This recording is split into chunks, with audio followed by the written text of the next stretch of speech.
The internal combustion engine, ICE, burns fuel within its compartments to produce the energy needed to drive the car. This burning causes the temperature within the car to rise, reaching temperatures as high as 200 degrees Celsius. Usually, the cooling system is up to the task of keeping the engine cool and functional. However, if there is a fault with the cooling system, the engine may overheat. What do you do in such emergencies?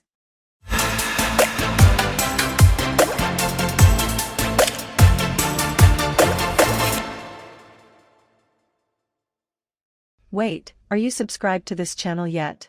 If you are not, you are surely missing out. Hit that subscribe button right away. Now, let's get right into it.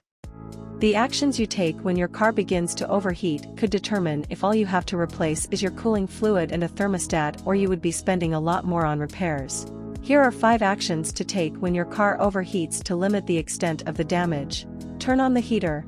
Turning on the heater on full blast sounds counterintuitive, but it is not.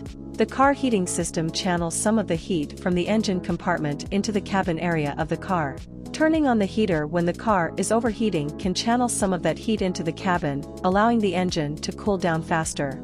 It may not bring the engine to a normal temperature immediately, but it'll speed up the cooling process. Pull over and wait.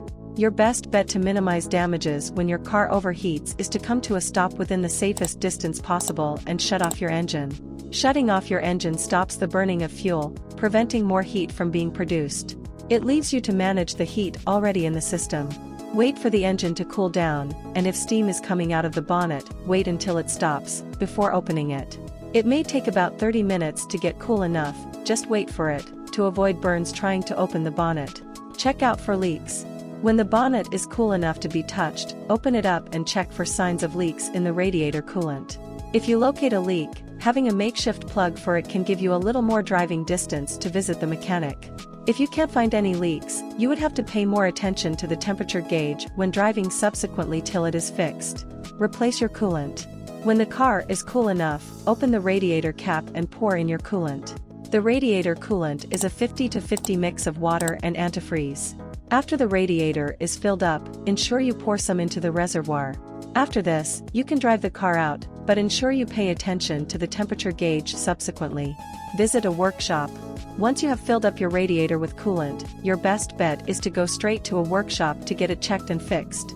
If it is not fixed, your car is bound to heat up again, and this time you may not be so lucky. Some engines get damaged after one occasion of overheating.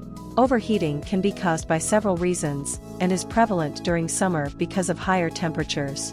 Stop-and-go traffic can also cause your car to overheat.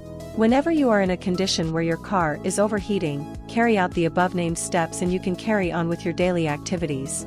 Today's show was brought to you by Autosparkle, Africa's leading waterless automotive detailing brand. Learn more about Autosparkle on www.myautosparkle.com and follow @myAutosparkle across social media. Just before you go, remember to like this video, subscribe to this channel and turn on your posts notifications so you don't miss the next best thing, since man could get moved around by a machine.